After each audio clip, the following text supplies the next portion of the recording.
When my grandson appeared at my door with a look that didn't belong on someone his age, I knew the evening would change both of us. What followed wasn't loud or dramatic, but quiet, heavy, and unforgettable. The kind of moment that reshapes how you see family, trust, and yourself. Don't forget to like the video, share your thoughts or story in the comments, and subscribe to stay updated with our latest stories. Now, before I begin, tell me, where are you watching from? I'd love to know which cities and towns are joining me for this memory that stayed with me for years. I still remember the sound of the knock. It wasn't urgent, not rushed, just soft enough to make me pause before answering. The late afternoon light was stretching across my living room, dust floating lazily like it always did this time of day. I had been folding laundry, the radio murmuring some old song I half knew, when that knock landed heavier than it should have. When I'd opened the door, there he was, my grandson. Taller than the last time I'd seen him, shoulders slumped in a way that didn't match his frame. His eyes met mine for only a second before dropping to the porch boards. That's when I knew something was wrong. Not the scraped knee kind of wrong. Not the forgot my wallet kind. This was deeper, the kind you feel before it's spoken. I stepped aside without a word. He came in, bringing with him the cool air and a silence that felt crowded. The house smelled like clean cotton and brewed coffee, familiar and safe, and I hoped it might steady him. He stood near the doorway, hands shoved into his jacket pockets, like he didn't know where to put himself. "You hungry?" I asked, because sometimes the easiest question opens the hardest doors. He shook his head. Not really. I nodded and went back to the kitchen anyway, giving him space without leaving him alone. The kettle clicked on, and I leaned against the counter, listening to his uneven breathing from the other room. I've lived long enough to know that pain doesn't always announce itself. Sometimes it just waits, hoping someone will notice. When he finally spoke, his voice surprised me. It sounded older, worn around the edges. "Grandma, can I stay here for a bit?" That word "bit" carried so much weight it nearly bent the room. I told him he could stay as long as he needed, and I meant it with every year behind me. He sat at the table while I poured the water, steam rising between us like a curtain. For a moment, we just listened to it hiss and settle. He didn't tell me everything right away. He talked around it, about school, about work, about how things just felt off. I didn't push. I remembered being his age, how hard it was to admit you were lost, especially to someone who'd watched you grow. Instead, I told him about the first time I realized adulthood didn't come with answers, only choices. His eyes lifted then, meeting mine, and I saw relief flicker there. Outside, a car passed, tires humming on pavement. Inside, time slowed. He asked if I ever regretted the roads I didn't take. I laughed softly and told him regret was a poor companion, but reflection could be a good teacher. He listened, really listened, and I realized this wasn't just about him needing shelter.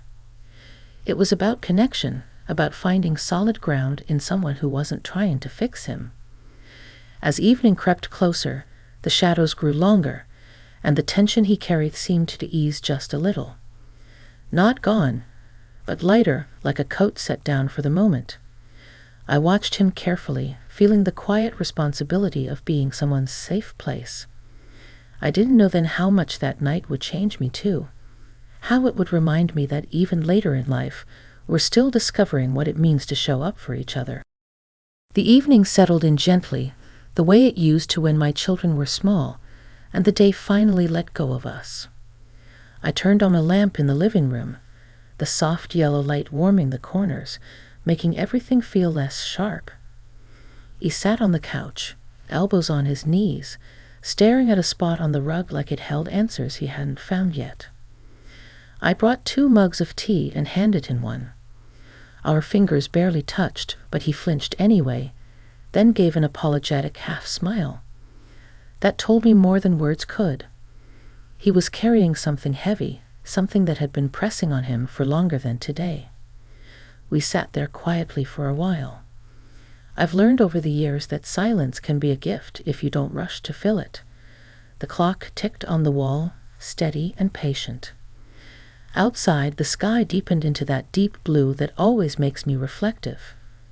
Finally, he took a breath that sounded like it had been waiting all day to come out. "I don't feel like myself anymore," he said. "And I don't know when that started." I nodded slowly. "That happens to more people than you think," I told him. "Sometimes it's not about losing yourself. Sometimes it's about growing into someone unfamiliar." He looked at me then, really looked, like he was seeing me not just as his grandmother, but as a woman who had lived through storms of her own. I shared a little of my past, careful not to turn it into a lecture. I told him about a time when I felt cornered by expectations, when every choice felt like a mistake waiting to happen. I didn't give him solutions. I gave him honesty. He relaxed back into the couch, shoulders dropping for the first time since he arrived. "I didn't think anyone would understand," he said quietly.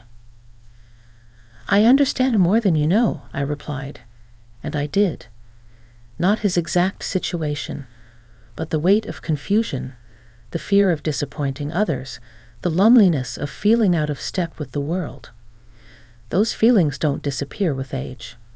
You just learn how to sit with them. Later, we ate a simple dinner together. Nothing fancy, just food made with care. The clink of utensils, the normalcy of it all, seemed to ground him. He even laughed once, a short sound, surprised, like it slipped out without permission. That sound stayed with me. Afterward, he helped clear the table without being asked. Another small sign that he was starting to feel human again. We talked about ordinary things then. A show he liked. A memory from when he was little that I'd almost forgotten. Each shared moment stitched something back together, slowly and gently. When night finally wrapped around the house, he stood and asked where he should sleep. I showed him the spare room, the one with the old quilt folded neatly at the foot of the bed.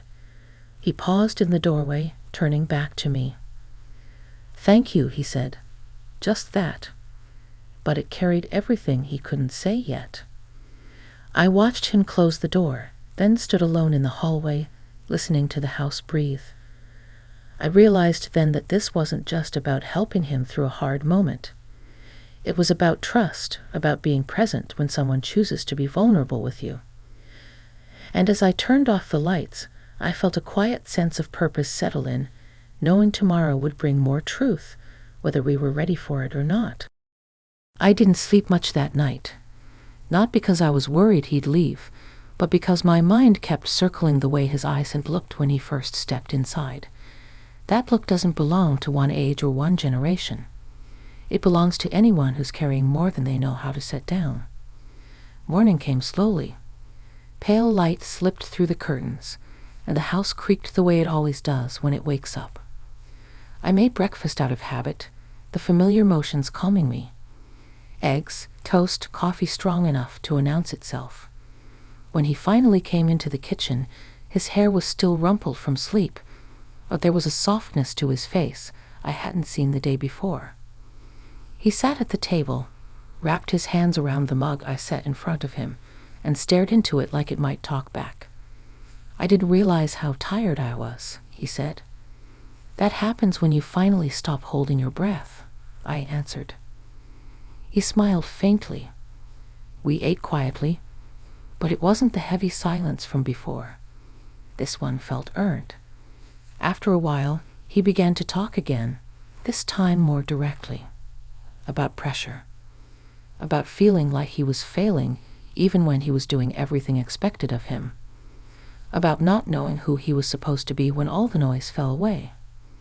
I listened, not to fix, not to judge, just to hear him.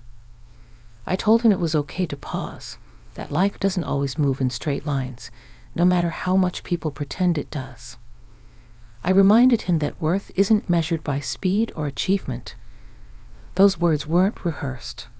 They came from places I'd learned the hard way. At one point, he asked me how I'd known when to keep going and when to change direction. I laughed softly and told him I rarely knew at the time. Clarity usually shows up later, I said. In the meantime, you do your best and stay kind to yourself. We took a walk later that morning. The neighborhood was quiet, leaves crunching underfoot, the air cool and honest. He walked beside me, matching my pace without thinking about it. Every so often, he'd point something out, a memory tied to a house or a tree. It struck me how much of his life I'd witnessed from a distance, and how rarely we stood side by side like this.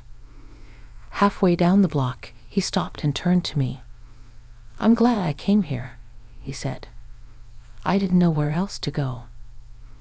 I reached out and squeezed his hand, brief and steady. "You came because you knew you'd be safe," I told him. "That matters." As we walked back, I felt something shift inside me too. A reminder that even now, even after years of thinking my role was mostly behind me, I still had something important to offer. Not answers, presence, perspective, care. That afternoon, he made a phone call he'd been avoiding. I didn't listen in, but I heard the steadiness in his voice when he was done. He looked lighter afterward, like someone who'd taken a difficult step and survived it. By the time the sun began to dip again, the house felt different. Not quieter, but fuller. I knew he still had a long road ahead, but I also knew this moment would stay with both of us. A turning point, not because everything was solved, but because something essential had been seen, spoken, and respected. The last evening came quieter than I expected. He had spent most of the afternoon packing his things, not because I asked him to leave, but because he said he felt ready to face what he'd been avoiding. There was a steadiness in his movements now, not rushed, not heavy, just deliberate. That alone told me something important had changed. We sat together one final time at the kitchen table as dusk settled in. The window reflected us back to ourselves,